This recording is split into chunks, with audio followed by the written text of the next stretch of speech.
ายดีเด้อพี่น้องสบายดีก็สุดๆทุกคนเด้อจ้าสบายดีย่ำเย็นๆเด้อพี่น้องเด้อ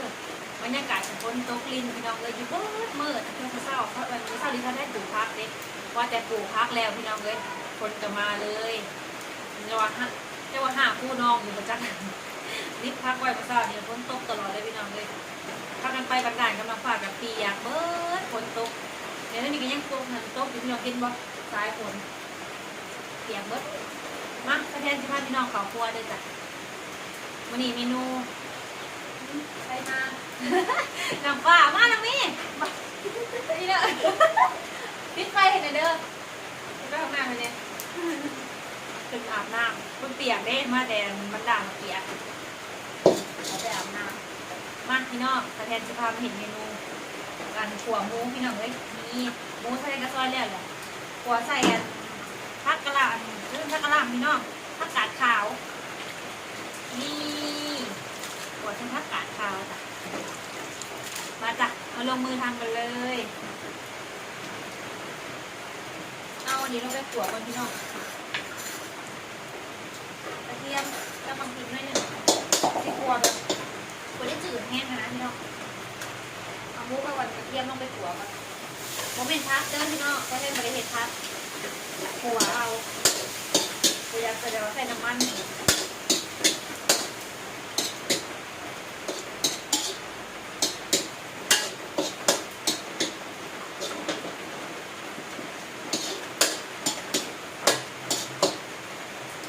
เขาที่อยากเมื่อแล้วก็น้องพี่น้องคอมเมนต์มาถักทายกันได้พี่น้องเด้อเขาแค่นั้นเมื่อได้กันเขาเทียมผมเป็นเขาเทียมนะใบหรือใบซองเขาเทียมเป็นเหมือนกันตรงเวลาเขาอะไรเมื่อกี้นี่พี่น้องก็จะมาคายนี่ห่อกาวมะกระโพดพี่น้องนี่แซ่บๆหมูย่ายมือแม่คนนั้นเล่าอันนี่ไปวันตลาดเดี๋ยวพอดีห่อกันเขากินกันเขาขายลงตลาดนั่นเนาะแล้วฝนตกวันนี้ลงตลาดอะไรเพื่อนก็เลยมาหลอกขายห่อกามกระโพดก็แบบนั่นบอกว่าเกินหน่อยกินจะนี่หนูยินแทนเขาไปเนาะ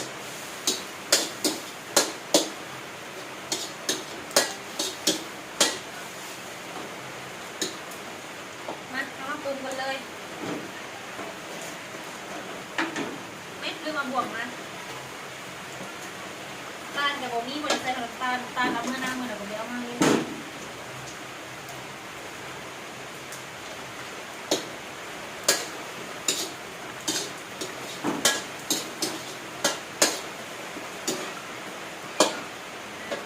แทนจะเอาพักใส่ไปหน่อยนั่นอย่างแบบง่ายๆกินจืดๆเลย แต่ว่าเขาก็จะเห็ดแจ่วอยู่กอมูแล้วก็จะตั้งแจ่วพี่น้องแต่คุณยายก็ยังไม่ได้กินเก่าแต่ว่ากินอันนี้ก็อุ่นท้องได้นี่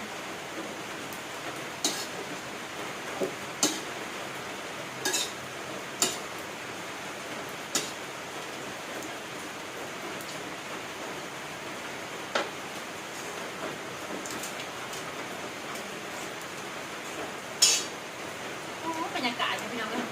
เดี๋ยววันนี้เราเลยเมื่อไหร่เมื่อหน้าก็บ่ได้คนต้องกินเบิร์ดมันเป็นมาอยู่เขาพี่น้องต้องเบิร์ดขึ้นเมื่อคืนนี่ก็ได้แต่ว่าบ่แห้งนะคันแห้งเดี๋ยวเขาจะได้ไปยำดียำต้อนนะพี่น้องโต๊ะพอดีแบบไปไซมาไซบ่ได้พอดีก็ยากมันได้ก็ได้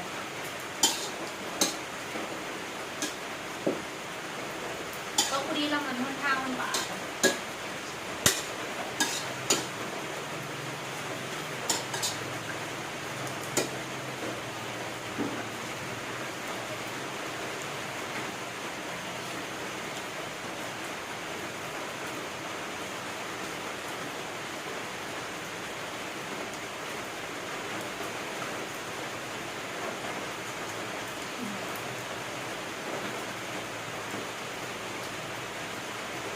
ได้กินข้าวในอิ่มกินป้าเห็นยังกินไปวันที่เคยมาข้าวมากินพ้นกระตุกแล้วเริ่มเลิกเลยแทนที่วางไว้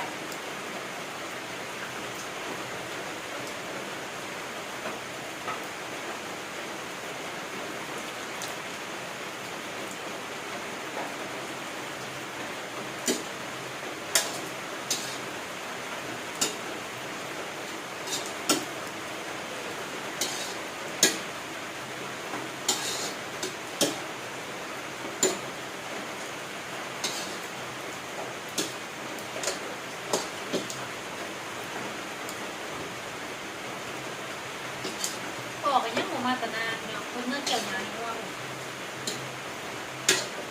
นิ้วเขาเนาะคนใหญ่เลย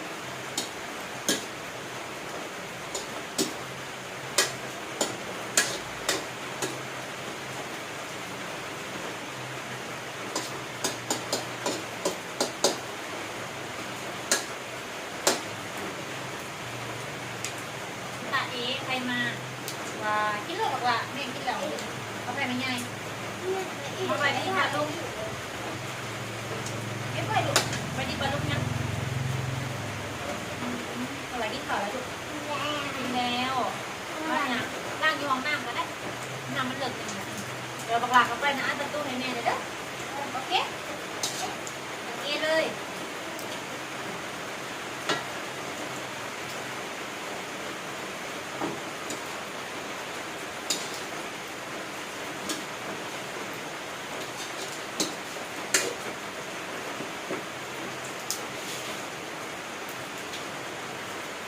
หวานน่ะไปเลยเป็นอะไรซีมรสชาตินี่พวกเรา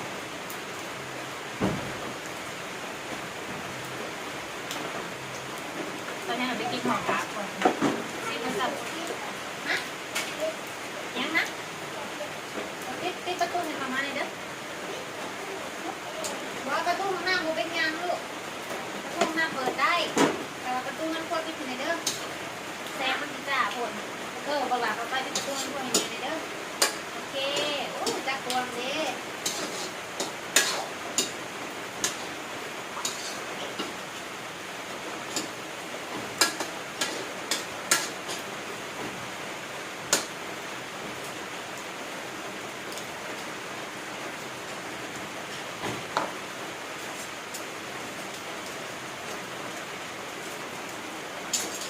เดือนที่น้องเอ้ยเราไปตักเขาไปกินเขากินเองเดี๋ยวมันมียังไงพี่น้องเอ้ยในวันฝนตกเงียบเหงาจ้ะมีหมูก็ยุ่งเงินไฟเงินมันพี่น้องเอ้ยอยู่มันเป็นอยู่กับลูกกับหลานกับแม่พอแล้วก็มาอยู่พอไปนะนี่เงียบเหงาจังเลยบรรยากาศเป็นตะนอนพี่น้องฝนตกเย็นด้วยจากหนาวเลยมันเป็นแข่งคนมันตะวันหลังเปียกก็จะหนาว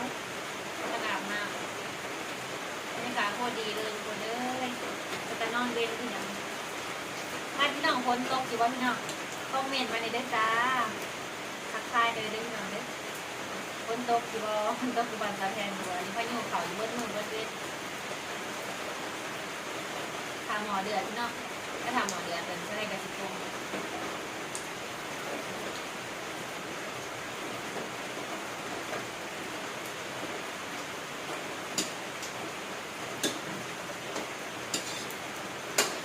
ตอนแรกเราจะพาพี่น้องไปซีดเบ็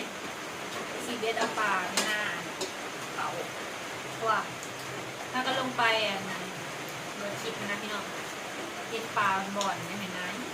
ปลาของปลาเค็งปลาขาวสินะแรกเลยว่าจะไปซีดเบ็ดชวนกันแหละพอดีฝนตกก็เลยบริไปสายลมเดินกันมานั่งเห็ดกินที่เก่าเขากลัวที่เก่าพี่น้องเลยนั่งกินพี่น้องบนที่เก่าเลยจ้ะ